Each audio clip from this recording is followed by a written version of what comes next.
Assalamualaikum warahmatullahi wabarakatuh. Bertemu lagi dengan Bapak di pertemuan kedua mata kuliah arsitektur komputer. Sesuai dengan silabus minggu kemarin Bapak sampaikan, maka sekarang Bapak akan jelaskan sedikit tentang arsitektur komputer. Ya. Referensi utamanya sudah boleh pakai gunakan buku William Sterling dan judul Computer Organization dan Arsitektur seri ke-8. Yang ke-8 tahun 2010 ini di perpustakaan kita ada nih. Ya. Kemudian untuk pengantar arsitektur, Bapak akan jelaskan apa itu arsitektur, organisasi, struktur, dan fungsi. Oke, baik ya. Yang pertama adalah organisasi dan arsitektur komputer. Organisasi komputer adalah bagian yang terkait erat dengan unit operasional dan interkoneksi antara komponen penyusun sistem komputer dalam merealisasikan aspek arsitekturnya. Contohnya adalah teknologi hardware, perangkat antarmuka, teknologi memori, sistem memori, dan sinyal kontrol. Nah, ini adalah organisasi dari komputer. Jadi yang membahas tentang teknologi hardware, mulai dari memori, prosesor, hard disk, dan sebagainya. Nah, itu merupakan masuk dalam kategori organisasi komputer. Menjelaskan tentang perangkat antarmuka, perangkat input, perangkat output, teknologi memori, sistem memori, sinyal-sinyal. Nah, itu berhubungan dengan organisasi komputer. Kemudian kalau arsitektur komputer adalah mempelajari atribut-atribut sistem komputer yang terkait dengan seorang programmer. Nah, ini sesuai dengan Bapak sampaikan minggu lalu, bahwasanya arsitektur komputer itu membahas tentang atribut-atribut yang ada dalam sebuah komputer yang terkait dengan seorang programmer dan memiliki dampak langsung pada eksekusi logis sebuah program. Contohnya set instruksi, aritmatika yang digunakan, teknik pengelambatan, dan mekanisme I/O. Kemudian struktur dan fungsi komputer. Kalau tadi sudah Bapak jelaskan tentang arsitektur komputer, sekarang Bapak jelaskan tentang struktur dan fungsi komputer. Struktur adalah sistem yang berintegrasi dengan cara tertentu dengan dunia luar, atau ada struktur adalah suatu cara dari tiap-tiap komponen yang menyusun komputer untuk saling berkaitan. Komponen komputer disusun sesuai dengan alur bus yang mengalirkan data, alamat, dan mengendalikan antar komponen tersebut. Kemudian fungsi adalah operasi dari masing-masing komponen yang merupakan bagian dari struktur. Nah, berikut adalah unit fungsional dari sebuah komputer. Jadi kalau misalnya ada sebuah komputer, baik itu PC, laptop, notebook, dan sebagainya, maka tetap saja ada 5 fungsi komponennya. Ada perangkat masukan, ini kemarin kita sudah bahas. Kemudian unit keluaran, ini juga kemarin kita bahas. Kemudian ada memori. Nah, kemudian ada aritmatika dan logika dan kontrol. Nah, unit aritmatika dan logika ini beserta kontrol itu berada di dalam prosesor. Berarti ada input-output, memori, dan prosesor. Ya. Nah, kemudian dari fungsional dasar komponen ini, maka kita bisa ketahui fungsi dari komputer. Fungsi komputer itu ada 4 ya. Pertama adalah fungsi operasi pengolahan data, operasi penyimpanan data, fungsi operasi pemindahan data, fungsi operasi kontrol. Ya, ini adalah gambar dari sebuah fungsi. Jadi kalau misalnya kita kumpulkan dari komponen-komponen fungsional komputer, maka ada disebut dengan data movement apparatus. Ya, kalau data movement apparatus ini biasanya berhubungan dengan perangkat input dan output. Ya, baik itu monitor, keyboard, mouse, printer, dan sebagainya ya. Kemudian ada control mechanism. Jadi kalau tadi sudah ada lihat control, nah ini adalah bagian dari fungsi komputer. Kemudian ada data storage. Data storage ini adalah media penyimpanan, ya, media penyimpanan. Kemudian data processing facility, ya, data processing facility berarti kalau ini kita beranggapan bahwasanya itu adalah prosesor. Oke. Nah, fungsi yang pertama adalah fungsi perpindahan data. Ya, fungsi perpindahan itu bisa berasal dari luar perangkat input dan output dan kembali ke perangkat input dan output sendiri. Jadi inputnya dari perangkat input, outputnya menuju ke perangkat output juga. Contohnya adalah keyboard ke screen. Tekan huruf A di keyboard, maka nanti yang muncul di layar juga huruf A. Ya, apa yang Anda kerjakan di perangkat input, maka itu akan ditampilkan pada perangkat output. Nah, di sini ada fungsi yaitu penggunaan kontrol mekanisme supaya tidak terjadi kesalahan ketika penekanan atau terjadi perubahan data sewaktu dilakukannya perangkat input tersebut. Kemudian ada fungsi operasi penyimpanan data. Ya, penyimpanan data ini bisa dari luar ke dalam atau bisa juga dari dalam keluar. Kalau contohnya dari luar ke dalam ya internet download ke disk. Kalau yang dari dalam keluar ya contohnya dari data storage upload ke sistemnya Google Drive. Nah, itu juga termasuk ke dalam penyimpanan data ya. Kemudian ada fungsi proses. Proses ini biasanya dari unit penyimpanan dimasukkan ke dalam kontrol mekanisme, masuk lagi ke data processing, kemudian nanti kalau sudah selesai dikembalikan lagi ke media penyimpanan. Nah, contohnya adalah updating bank statement. Jadi kalau saudara misalnya melakukan nabung di bank, nanti datanya akan dicari berdasarkan nomor rekeningnya, kemudian nanti dilakukan kontrol mekanisme, dirubah, diinputkan nilai yang akan disimpan atau ditarik, kemudian nanti diproses pada processingnya, kemudian nanti datanya disimpan kembali ke dalam storage tersebut. Kemudian ada fungsi penyimpanan dari unit ke modul I/O ya, dari data storage masuk ke processing, kemudian nanti masuk lagi ke control mechanism, kemudian masuk lagi keluar menuju data movement apparatus. Nah, ini merupakan proses timbal balik, baik dari luar masuk ke dalam prosesor, kemudian simpan di data storage-nya, kemudian dari data storage ada juga diambil dari data storage, kemudian masuk ke data processing, kemudian nanti menuju kontrol mekanisme langsung ke data movement apparatus ya. Kemudian struktur top level komputer.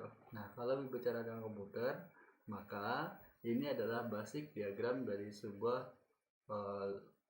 komputer ya. Ini adalah struktur paling atas dari sebuah komputer. Nah, sebuah komputer, kita lihat dulu sebelah kiri ini adalah sebuah komputer yang terhubung dengan perangkat peripheral, kemudian jalur komunikasi. Nah, jalur komunikasi ini merupakan sebuah perantara ya, antara komputer dengan perangkat peripheral ya. Bisa di sini modem, kalau komunikasi lain berarti modem, jaringan, wifi, bluetooth.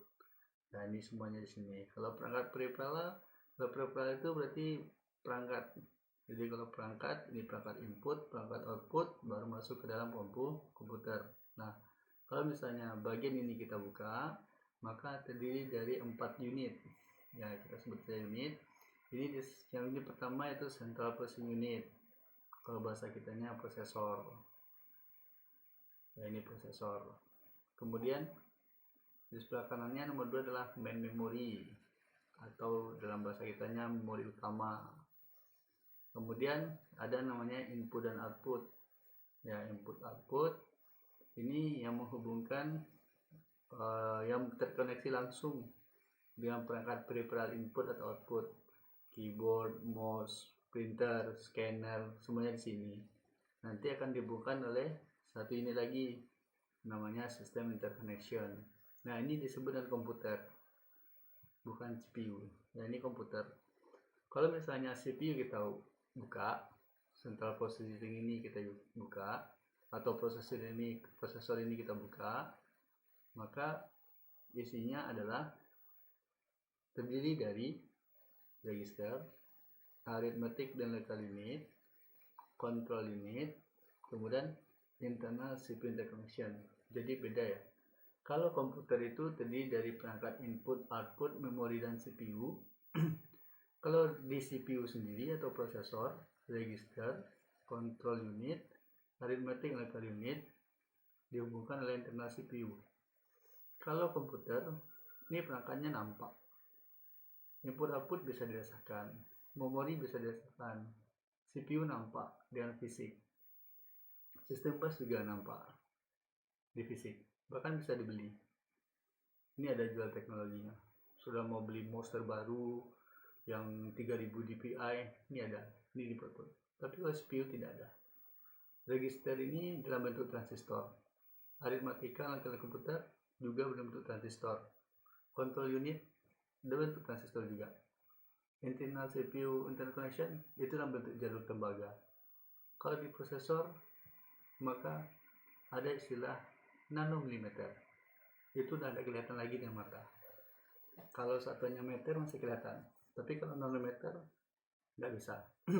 Kenapa Ryzen itu Ryzen 3, Ryzen 5, Ryzen 7? Karena dia sudah memakai teknologi 7 nanometer.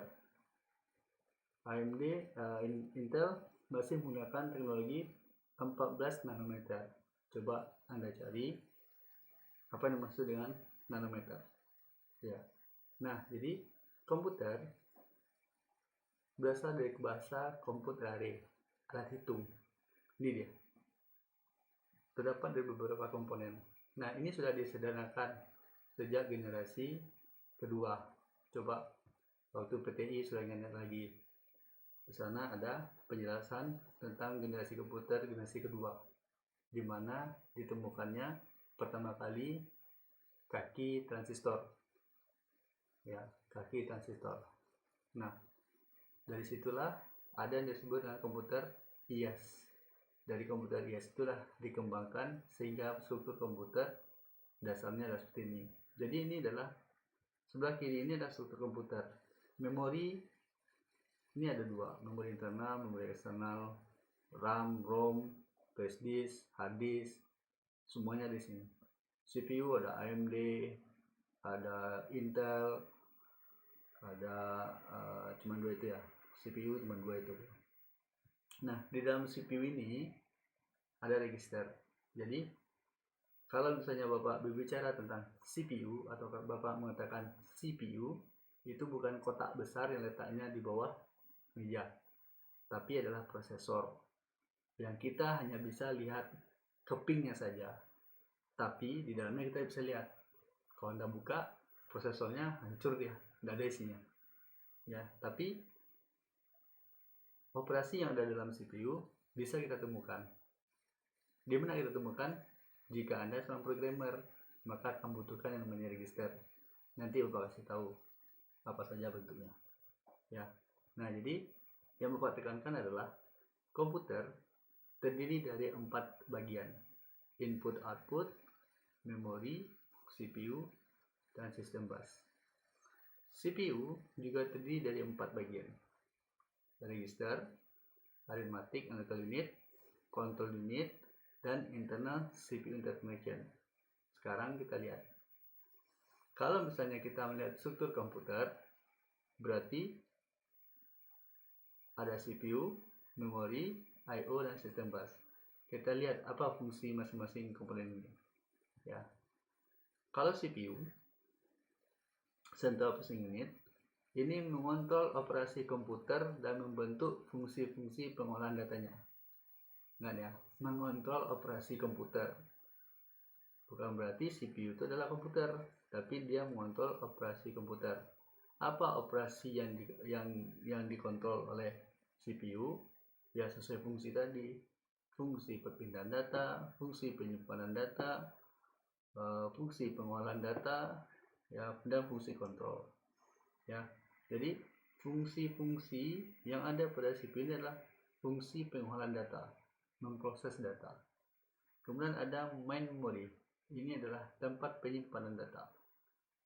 Ya, tempat penyimpanan data. Nah, main memory dalam konteks struktur komputer, ya, ini bukan termasuk hard disk, tapi di dalamnya ada RAM, random access memory.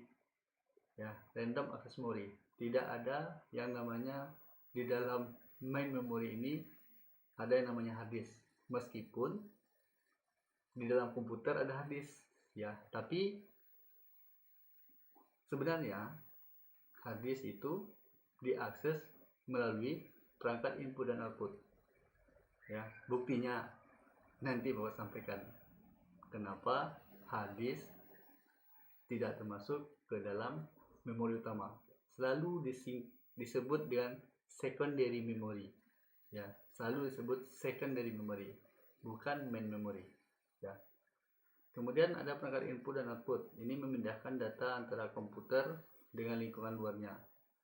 Kemudian ada sistem interconnection. Ya, ini adalah beberapa mekanisme komunikasi antara CPU, main memory, dan I/O. Ya. Kemudian kalau misalnya lihat struktur CPU, di sini ada register, arithmetic and logical unit, ada control unit, ada internal CPU interconnection. Jadi beda ya, isi dari sebuah prosesor dan isi dari sebuah komputer. Ini udah jelas nih beda. Ya, ini udah jelas beda. Nah, kita lihat apa fungsi dari register, arithmetic logical unit, control unit, dan internal CPU. Nah, kita lihat. Control unit itu mengontrol operasi CPU, mengontrol operasi prosesor, ya, bukan komputer, tapi mengontrol operasi CPU. Dan pada gilirannya dia juga akan mengontrol komputer.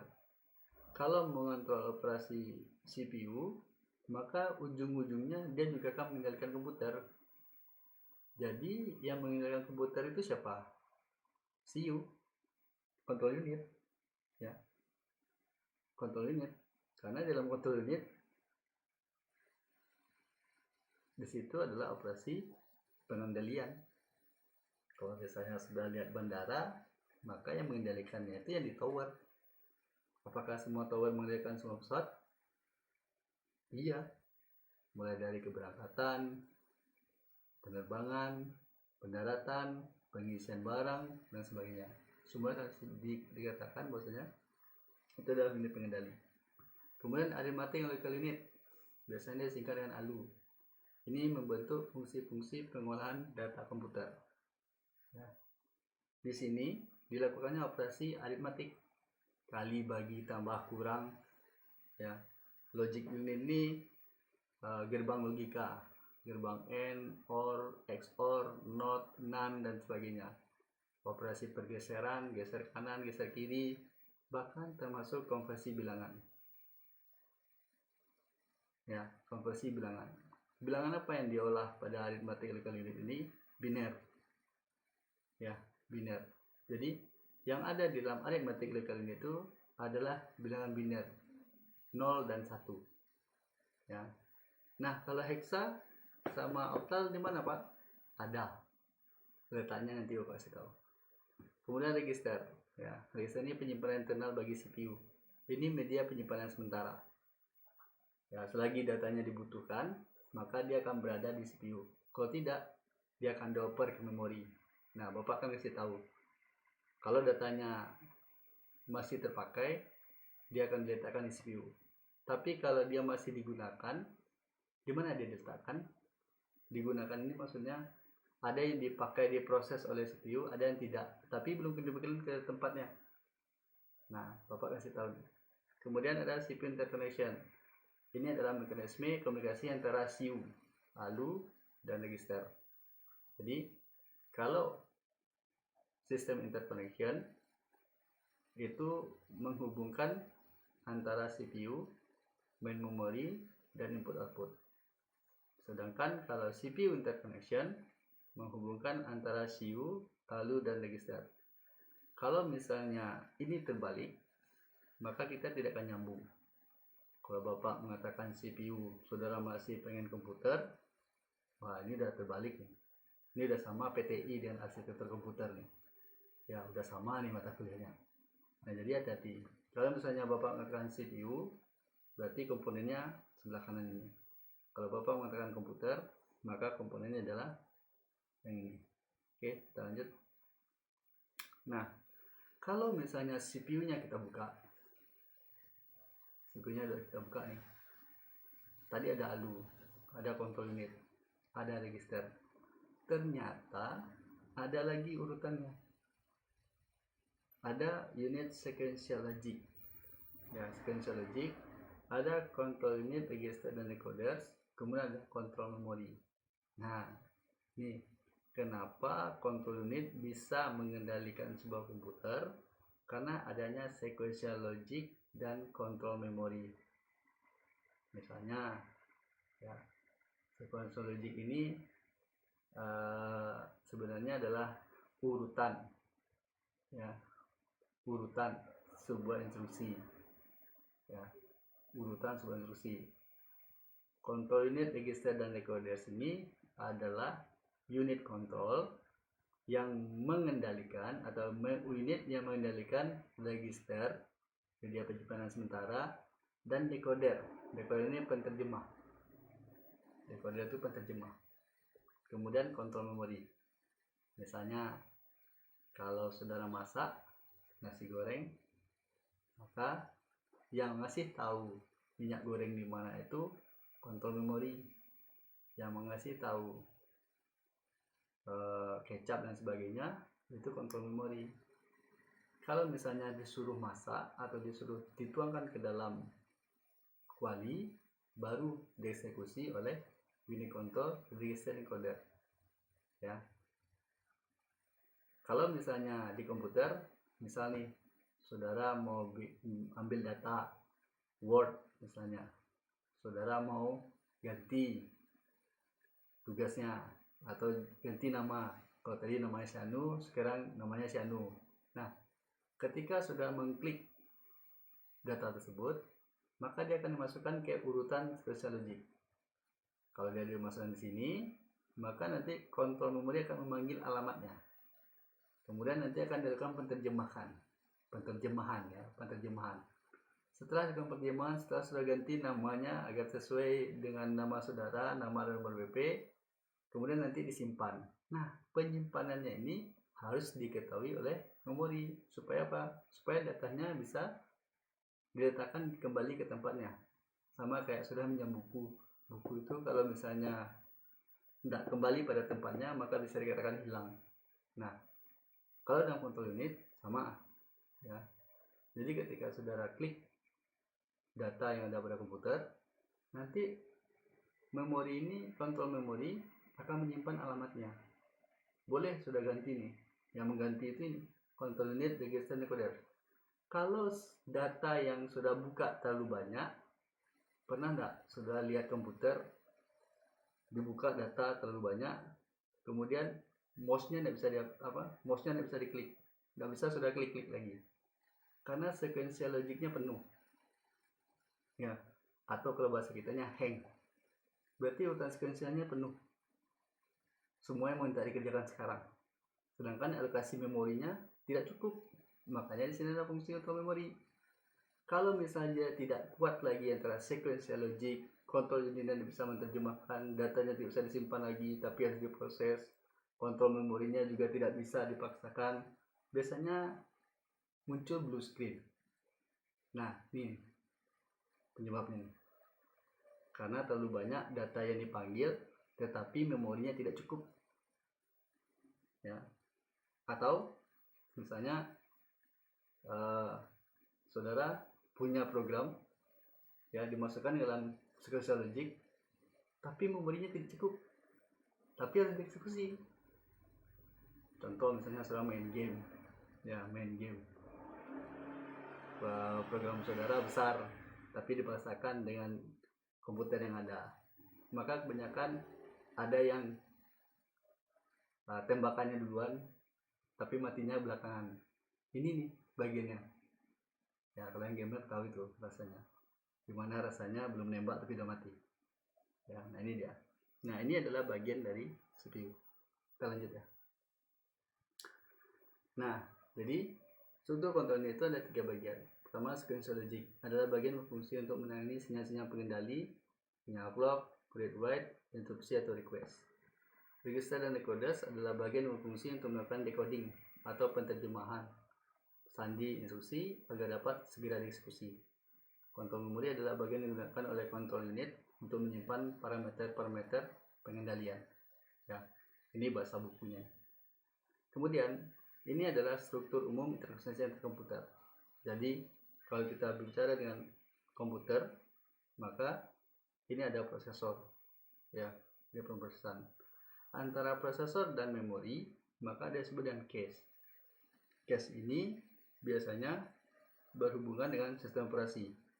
Jadi ini nih, yang dibahas pada sistem operasi itu adalah cache memori. Jadi kalau semester depan sudah ketemu dengan first in, first out, last in, first out, FIFO, LIFO, LRU, random access, dan sebagainya, itu letaknya di cache memory. Nah, di memori ini sendiri, ini yang disebut dengan metode pengarsikan dan akses. Karena memori ini menyimpan data sementara. Ya, ini menyimpan data sementara. Penghubungan yang menghubungkan antara memori dengan perangkat eksternal, ya, itu dilakukan dengan prosesor memory bus atau disebut dengan FSB, front side bus. Nah, nanti akan dihubungkan oleh adapter. Adapter inilah yang menghubungkan antara prosesor memory bus dengan I/O bus. Ini kalau di motherboard ini gampang membedakannya. Ya, ini gampang sekali membedakannya. Kalau saudara yang hobi ngotak-ngatik, nah ini tahu sekali nih. Kebayang. Oh, ini di sini, ini di sini, di sini. Ya, ini secara umum saja. Kemudian ini ada struktur komputer IaaS. Nah, jadi Bapak sampaikan tadi, bahwasanya struktur komputer yang Bapak sebutkan sebelumnya itu berasal dari generasi kedua, struktur komputer IaaS. Ya, ini bukti saudara melihat video Bapak dari awal sampai akhir, maka tugas saudara adalah menjelaskan tentang generasi keberapa struktur komputer untuk IaaS, ya, IaaS. Apa istilahnya, pokoknya cari nih struktur komputer IaaS itu seperti apa, generasi keberapa, jelaskan sedetail-detailnya, tidak copy paste tapi bahasa sendiri ya. Nah, jadi kalau kita lihat dari fungsi komputer, maka ada operasi penyimpanan, operasi pengolahan, operasi perpindahan, operasi kontrol. Maka ini adalah komponen yang ada dalam sebuah komputer. Ada main memori, tadi sudah Pak jelaskan. Ada arithmetic analytical unit, tadi juga sudah Pak kasih tahu. Control unit atau program control unit, ini juga Bapak sampaikan tadi. Nah, ini adalah input output equipment. Nah, jadi sama nih. Kalau misalnya operasinya perpindahan data dari dalam keluar, berarti datanya diambil dari main memory, diproses di arithmetic local unit, kemudian dikeluarkan dalam input output. Kalau operasinya adalah pemrosesan, datanya diambil dari memori, diolah di arithmetic logical, kemudian dikembalikan lagi. Nah, setiap operasi perpindahan itu dikendalikan oleh control unit. Nah, kalau misalnya saudara agak bingung seperti ini, gimana sih detailnya Pak? Nah, ini dia. Ya, ini adalah perangkat input output equipment. Ini adalah main memory. Nah, ini letaknya berada di central processing unit nih. Ini adalah arithmetic local unit. Di dalam arithmetic local unit ada akumulator. Akumulator ini adalah tempat untuk melakukan operasi aritmatika. Ya, akumulator ini adalah arithmetic local circuit yang bisa menjumlahkan ini, melakukan operasi ini. M key ini digunakan ketika dibutuhkan untuk operasi pembagian, multicode namanya. Ya, kalau akumulator ini tempat menjumlahkan nih, kali bagi tambah kurang, itu digunakan akumulator. Kalau bahasa kita sebenarnya penambahan atau penjumlahan. Nah, ini logikanya. Nah, ini adalah MBR. MBR ini memory buffer register. Ya, memory buffer register.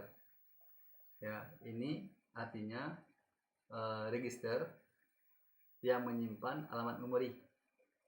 Jadi kalau ada data pada memori ini mau diolah, maka simpan dulu alamatnya. Nanti akan dimasukkan ke dalam instruction buffer register. Instruction buffer register ini diambil dari main memory. Ya, main memory. Instruksinya kali bagi tambah kurang. Masukkan di sini dulu. Kemudian ada instruction register. Instruction register itu dieksekusi. Sudah dieksekusi, eksekusi misalnya jumlahkan. Nah, baru nanti akumulator akan dijumlahkan di akumulator. Nah, ketika dia dijumlahkan, maka misalnya A2 ditambah 3, hasilnya kan 5. Nah, 5 itu akan disimpan alamatnya pada memori address register sebagai alamat hasil. 2 ditambah 3 sama dengan 5, maka hasilnya 5 itu berada pada memori sebelumnya. Nah, ketika memori ADS register ini mengembalikan data ke dalam memori, maka nilai PC ini akan berjumlah 1. Artinya, setiap kali eksekusi sebuah perintah dikerjakan, maka alamat PC ini berjumlah 1. Nah, ini seterusnya. Nah, ini disebut dalam satuan waktu, dalam 1 detik. Nah, maka kalau misalnya dia bisa mengerjakan beberapa detik pekerjaan sekaligus, dia disebut dengan hertz. Ya, misalnya 1 detik itu sekian banyak instruksi yang bisa dikerjakan, 0,0 sekian, maka satunya adalah hertz. Nah, makanya secara umum dalam prosesor satuan yang digunakan bukan byte, bukan juga kilobyte, ya, tapi hertz, 3,2 GHz, bukan 3,2 gigabyte, ya, 3,2 GHz. Artinya dalam 1 detik dia bisa mengeksekusi beberapa perintah sekaligus, makanya disebut dengan hertz, ya, satuannya hertz. Prosesor yang paling terbaru kecepatannya 2,8 GHz, turbo bosnya 1,2, berarti nanti nilainya berapa? 2,8 ditambah 1,2. Nah, ya, matematika umumnya boleh seperti itu, berarti nanti 3,2, boleh silakan ya, tapi nanti hasilnya bukan begitu. Nah, kemudian bagaimana dengan tren teknologi? Nah, tren teknologi untuk kapasitas mikroprosesor ini menggunakan hukum Moore's Law, ya, di mana dalam setiap 1,5 tahun maka jumlah transistor yang ada di dalam mikroprosesor itu bertambah 2 kali lipat. Nah, ini disebut dengan Moore's Law. Jadi setiap 1,5 tahun jumlah transistor yang ada di dalam mikroprosesor itu berjumlah 2 kali lipat dalam 1,5 tahun. Nah, artinya apa? Mikroprosesor ini adalah bagian terkecil dari prosesor. Kecepatannya tidak lebih dari 1,5 GB. Di atas dari itu maka disebut dengan prosesor. Nah, jumlah prosesor inilah, ya, jumlah transistor inilah yang disebut dengan nanoteknologi dalam satuan nanometer, ya. Coba lihat grafiknya, ini tegak lurus, ini adalah jumlah transistor, ini adalah tahunnya. Jadi dalam 1,5 tahun itu dia jumlahnya akan meningkat 2 kali lipat, mulai dari 60, 80, 80, 80, 86, 82, 86. Nah, di Labot SK ini masih ada nih mikroprosesor 80, 86 dan 80, 88 dan 80, 80. Ini masih ada untuk pemrograman assembler. Jadi kalau saudara mau belajar assembler, pergi aja ke SK, sistem komputer. Nah, bagaimana teknologi kerja prosesor? Nah, ini datanya masih data yang lama ya, masih tahun 97. Nah, ini tetap saja nih. Ini adalah jumlah satuan jumlah transistor yang ada dalam satu keping, ya. Nah, ini processor performance increase per years. Jadi performa prosesor itu selalu meningkat per tahun, ya, per tahun. Nah, ini merupakan berdasarkan referensi dari Moore's Law, yang mana setiap 2 tahun jumlah transistor itu akan meningkat 2 kali lipat. Nah, 2 kali lipat. Nah, dari Moore's Law itulah maka muncul istilah nanoteknologi. Nanoteknologi itu intinya ukuran. AMD Ryzen itu kenapa dia mampu kencang sampai saat ini? Salah satunya menggunakan teknologi 7 nanometer. Nah, coba cek apakah benar dia menggunakan 7 nanometer atau tidak, ya. Kemudian kapasitas memori, ya. Memori yang kita gunakan di sini adalah RAM. DRAM itu berarti Dynamic Random Access Memory, ya. Sampai sekarang itu 1,4 kali lipat, ya, per tahun, atau dia meningkat 2 kali lipat setiap 2 tahun. Jadi kalau misalnya dihitung sejak tahun 1990, maka dia adalah 4.000 kali lipat. Nah, ini tahun 2000. Nah, kalau sekarang Allahu alam, karena sekarang satunya megabyte, ini sudah bikin petabyte atau gimana ya. Kemudian teknologi komputer atau perubahan drastis secara umum ya, perubahan drastisnya adalah prosesor itu 2 kali lebih cepat setiap 1,5 tahun, 100 kali lipat dalam dekade terakhir ya. Artinya prosesor ini kalau misalnya tahun sekarang, karena kita tahu nih nggak ada yang baru produknya, tunggu 1 tahun lagi, nah nanti sudah bisa tuh beli prosesor second, nah itu beli. Kemudian memori ya, kapasitas DRAM 2 kali setiap 2 tahun. Jadi misalnya sudah sekarang cek di Tokopedia atau apa yang muncul sekarang baru DDR5, tunggu aja 2 tahun lagi DDR6, atau coba cek DDR5, DDR4 atau DDR5 tuh tahun berapa keluarnya atau di publishnya. Nah 2 tahun lagi muncul tuh di atasnya 2 tahun setelah itu, kecuali VGA. Kalau VGA, nah Bapak rasa tidak, nah, VGA Bapak rasa tidak, karena itu pencampuran teknologi. Kemudian kalau disk kapasitasnya itu meningkat setiap 1 tahun, nah ini wajar ya, 2 kali lipat setiap 1 tahun. Jadi kalau misalnya 2 tahun yang lalu Bapak baru membahas tentang SSD, tahun kemarin Bapak membahas tentang NVMe, nah kalau sekarang Bapak tidak bisa lagi membahas NVMe nya karena tidak sinkron lagi dengan dasar arsitektur komputer, karena sudah termasuk dalam perkembangan teknologi komputer, lebih ke arah organisasi komputer. Nah mungkin kalau sudah mau butuh referensi untuk mencari-cari komputer untuk saudara-saudaranya ya boleh kita tahu itu.